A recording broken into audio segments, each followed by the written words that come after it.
नमस्ते दोस्तों, आज हमारे साथ हैं एक मित्र हमारे जो कि पैरामेडिकल स्टाफ हैं खुद भी, और इनको एक ACL इंजरी हो गई थी लेफ्ट नी में, जिसको लेकर के ये पिछले 1 से 1.5 महीने से परेशान थे और इनको कुछ सिम्टम्स आ रहे थे। तो आज हम बात करने वाले हैं साईनाथ जी से इस बारे में कि उनको प्रॉब्लम क्या थी और उस प्रॉब्लम का सोल्यूशन कैसे निकला। नमस्ते साईनाथ। नमस्ते सर। एक बार अपना एक इंट्रोडक्शन दे देंगे। मेरा नाम साईनाथ बाबूराव पवार है। मैं महाराष्ट्र से हूँ। यहाँ जॉब करता हूँ मैं गुड़गांव में। 1-1.5 महीने पहले मैं गिर चुका था। मुझे पता नहीं था, मैं जैसे सीढ़ियाँ चढ़ता था कुछ होता था तो मुझे ऐसे अलग सी फीलिंग आती थी कि कहीं गिर ना जाऊँ, पैर लचक मारता था मेरा। ओके। फिर मैं डॉक्टर के पास आया, आके फिर बताया तो सर ने मुझे बताया कि ACL टीयर हुआ है आपको। तो सर ने मुझे MRI सजेशन किए। मैं MRI किया। MRI के बाद मुझे पता चला कि लिगामेंट मेरा डैमेज हुआ है। जैसे हमने बात की कि लचक आती थी हमें। लचक आती थी। लचक को आप अगर दर्शकों को बताना चाहो, समझाना चाहो कि लचक एक्चुअली होती क्या है। बहुत सारे लोगों को ये पता ही नहीं है। बहुत सारे हमारे दर्शक एक्चुअली इसी चीज़ को सोचते रहते हैं कि क्या हमारे घुटने में जो ये दर्द है, ये अटक रहा है या ये फंस रहा है या ये कभी कभी एक जर्क सा देता है, हमें डर सा लगता है, क्या है बेसिकली लचक। तो वो एक पेशेंट के मुंह से अगर वो सुनना चाहें तो लचक क्या है। लचक सर, जैसे कहीं पे भी चले जाओ, खड़े हो जाओ तो अपने आप घुटना पीछे साइड सरक जाता है। ओके। सीढ़ियाँ चढ़ो तो दर्द होने लगता है। ओके। जैसे भाग रहे हो, दौड़ रहे हो तो एकदम डायरेक्शन जब चेंज करो तो जैसे गिरने जैसी फीलिंग आती है। ओके, ठीक है। ऐसा लगता है मतलब कि टांग और सांतल एक कनेक्टेड शायद नहीं है। ठीक है।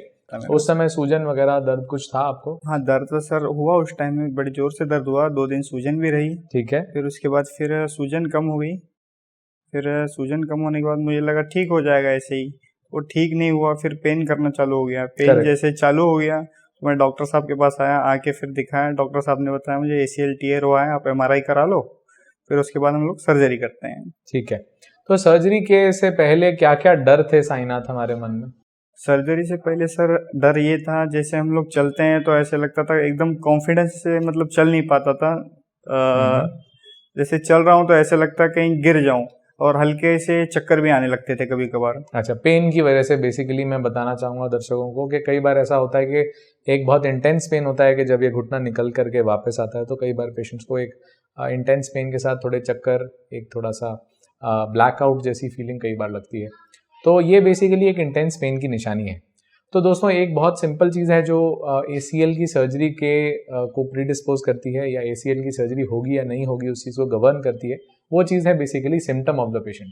बहुत सारे पेशेंट्स ऐसे आते हैं हमारे पास OPD में जिनके पास पार्शियल ACL इंजरी होती है या कंप्लीट ACL इंजरी होती है, पर उन्हें कोई सिम्टम्स नहीं होते। बहुत सारे पेशेंट्स कहते हैं सर 10 साल पहले चोट लगी थी, आज तक कोई प्रॉब्लम नहीं है, ये तो इंसिडेंटल फाइंडिंग है, मुझे लचक आती ही नहीं है, मुझे थोड़ा बहुत पेन वगैरह की सेंसेशन रहती है। तो दोस्तों पेन के लिए, लॉकिंग के लिए, घुटने के अटकने फंसने के लिए यूजुअली ACL रिकंस्ट्रक्शन की सर्जरी नहीं की जाती। जो एक इंस्टेबिलिटी का फैक्टर है, जहां पेशेंट कहता है कि जी मैं डर लगता है मुझे चलते हुए, भागते भागते रुक नहीं पाता, डायरेक्शन चेंज नहीं कर पाता, कूद नहीं पाता कहीं से, तो वो कुछ ऐसे सिम्टम्स हैं, अंडर कॉन्फिडेंस, डर लगना, कि जहां पर हम ACL को लेकर के हम लोग थोड़ा सा इंस्पेक्शन पे जोर रखते हैं, और इन केसेस के अंदर जहां ACL इंजरी निकलती है वहां पर फिर हम रिकंस्ट्रक्शन के लिए सजेशन करते हैं। तो साईनाथ, हमने आपको सर्जरी चोट लगने के कितने दिन बाद करने के लिए बोला था?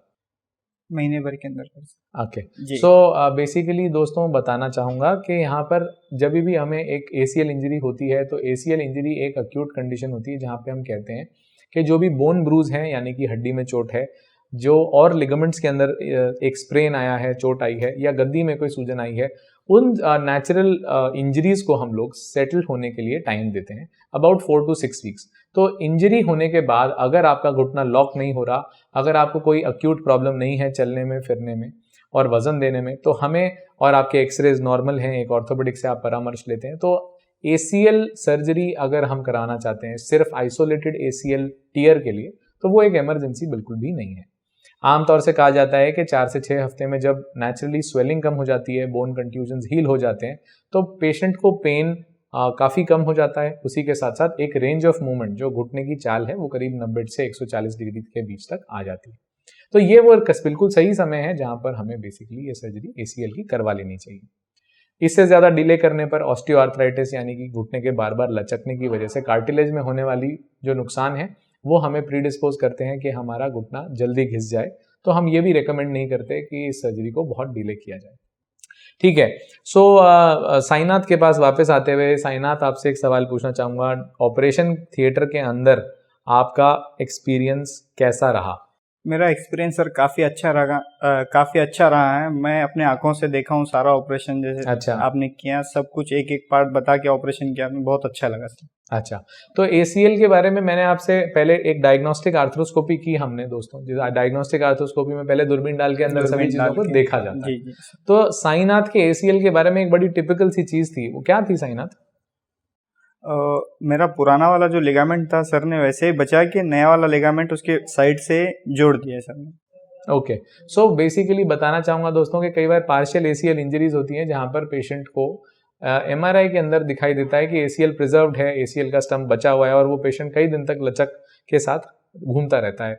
उसको कई बार इंस्टेबिलिटी की शिकायत महसूस होती है और मल्टीपल लोगों से कंसल्ट करने के बाद जब वो MRI देखा जाता है तो ऐसा महसूस करते हैं कि जी ACL तो है और आप एक्सरसाइजेस करें, पर वो पेशेंट्स एक्सरसाइज के बाद फिर से फेलियर पे आते हैं, या रिहैब का फेलियर कहा जाता है उस चीज़ को, वहाँ पर आते हैं और कहते हैं सर हमें परसिस्टेंटली लचक आ रही। तो इन केसेस के अंदर जहाँ 20% 30% फाइबर्स अभी भी बचे हुए हैं, जहाँ MRI कह रहा है कि ACL इंटैक्ट है काफ़ी हद तक, उन केसेस के अंदर भी अगर इंस्टेबिलिटी की कंप्लेंट है तो हम डायग्नोस्टिक आर्थ्रोस्कोपी एक करते हैं, जहाँ पे हम एक नॉर्मल लिगामेंट को ढूंढते हैं पहले कि वो कहाँ है, कैसा है, कितना बचा हुआ है, हम उसको स्क्रीन करते हैं और उसके बाद हम लोग प्रोसीड करते हैं रिकंस्ट्रक्शन के साथ। तो साईनाथ के केस के अंदर करीब करीब जो PL बंडल था हमारा वो करीब करीब इंटैक्ट था, ऑलमोस्ट 20% वहाँ पर बचा हुआ था और बाकी कुछ फाइबर्स जो एक मेजॉरिटी फाइबर्स थे 80% के आसपास वो फटे हुए थे। ठीक है साईनाथ जी।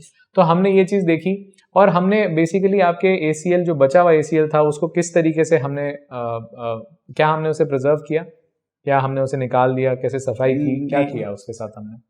पुराना वाला जो ACL था उसको बचा के मतलब उसके साइड से ही नया वाला लिगामेंट बना दिए। ठीक है, सो बेसिकली हम ये कहना चाह रहे हैं कि हम जो फुटप्रिंट होता है, एनाटॉमी होती है, उसको प्रिजर्व करना चाहते हैं। ठीक है दोस्तों, मैं बताना चाहूँगा कि जो पुराना हमारा ACL बचता है रेमिनेंट, उसमें प्रोप्रियोसेप्शन नाम की एक सेंस होती है जो नर्व एंडिंग्स देती हैं। उस ACL को अगर स्टंप को हम प्रिजर्व कर लेते हैं, उसी के बीचों बीच के अंदर से हम लोग अपना फुटप्रिंट टिबिया पे या टांग की हड्डी पे अगर हम निकालते हैं तो वो बेसिकली पूरा का पूरा स्टंप जो होता है वो प्रिजर्व कर पाते हैं। स्टम्प प्रिजर्व करने से हमें बैलेंस सेंस बेटर रहती है और जो हमें 3rd मंथ से 5th मंथ तक जो हमें रिहैबिलिटेशन में प्रोप्रियोसेप्शन और प्लायोमेट्रिक एक्सरसाइजेस करनी पड़ती हैं, उनमें इन पेशेंट्स को बहुत फायदा होता है और ये जल्दी रिकवरी कर पाते हैं। इसी के साथ साथ बताना चाहूँगा कि प्रोप्रियोसेप्शन एक ऐसी सेंस है जो सभी जोड़ों से हम लोगों को आती है और सभी जोड़ों के अंदर कुछ फाइबर्स ऐसे रहते हैं, कैप्सूल रहता है, कुछ धागे रहते हैं जो हमें जॉइंट के सेंस का और हमारा पैर कहाँ पड़ रहा है, किस तरीके से पड़ रहा है, वो एक इन्फॉर्मेशन फीडबैक देते हैं। तो जब भी हम बायोलॉजी को प्रिजर्व करते हैं, यानी कि जो पुराना ACL बचा हुआ है, तो इससे ज़्यादा अच्छी सर्जरी कोई भी नहीं है।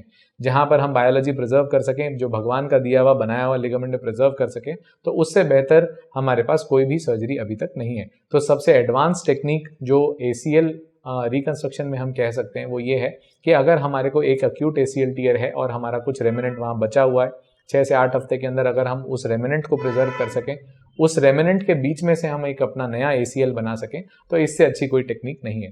इसको किसी भी तरीके की ऑगमेंटेशन की या किसी भी तरीके की कोई सपोर्ट की, किसी फाइबर टेप की, किसी आर्टिफिशियल सपोर्ट की ज़रूरत नहीं पड़ती। तो इन केसेस के अंदर रिकवरी बेहतर होती है। ठीक कह रहा हूँ साईनाथ? जी सर, बिल्कुल सही है। आज फर्स्ट डे है साईनाथ का, आज हमने ड्रेसिंग की है।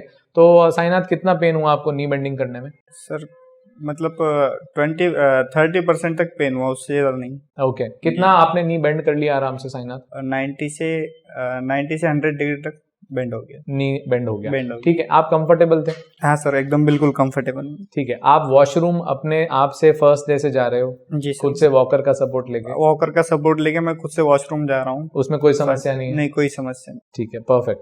सो उम्मीद करता हूँ साईनाथ जो हम 2 वीक्स पे 4 वीक्स पे आपसे दोबारा मिलेंगे, उसके अंदर आप हमारे साथ हमारे OPD चेंबर में बैठे होंगे जी, और आपकी लचक खत्म हो चुकी होगी। बिल्कुल सर, और हम फिजियोथेरेपी स्टार्ट करेंगे। बिल्कुल।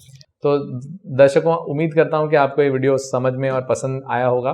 ACL रिकंस्ट्रक्शन के अंदर जो टेक्निक्स हैं, जो नई टेक्निक्स बताई जाती हैं या जो ओल्ड टेक्निक्स हैं, कन्वेंशनल टेक्निक्स हैं, उन सभी के रिजल्ट्स करीब करीब सेम हैं और उन सभी के अंदर रिहैबिलिटेशन या रिटर्न टू स्पोर्ट्स का जो समय रहता है वो करीब करीब सेम रहता है।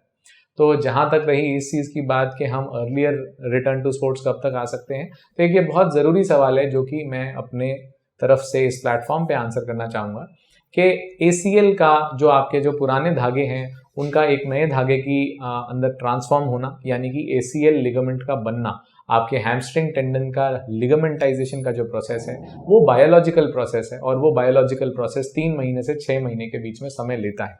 उस चीज़ को हम लोग बहुत ज़्यादा स्पीड अप नहीं कर सकते किसी भी इम्प्लांट या टेक्निक के यूज़ के डिफरेंस से। तो आप ये चीज़ बिल्कुल समझ करके चलें कि अगर आपके सर्जन को ज़रूरत है कि वो आपके ACL लिगामेंट को फाइबर टेप लगा करके ऑगमेंट करें, तो वो डेफिनेटली आपके लिगामेंट को अगर ज़रूरत रहेगी आपकी कद काठी वजन के हिसाब से, स्पोर्ट्स के यूटिलिटी के हिसाब से, अगर आपके सर्जन समझते हैं कि उन्हें फाइबर टेप लगाने की ज़रूरत है तो वो ज़रूर लगाएंगे। अगर ऐसा लगता है कि वहाँ ज़रूरत नहीं है, आपका ग्राफ्ट ऑलरेडी पूरा है यानी कि नॉच के लिए सफिशिएंट थिकनेस रखता है, तो उसको बहुत ज़्यादा सपोर्ट की ज़रूरत नहीं पड़ती। प्लस देखा जाए तो हम कोई भी एक ऐसी फॉरेन बॉडी नहीं डालना चाहते, रादर हम चाहते हैं कि अपना एक जो ACL का रेमिनेंट है हम उसे प्रिजर्व कर सकें, और उसकी प्रिजर्वेशन के साथ साथ हम एक उसके ऑगमेंटेशन एक नए ACL से कर सकें। इसी से हमारा जो स्पोर्ट्स का रिहैब है, स्पोर्ट्स की रिकवरी है, वो सबसे जरूरी है।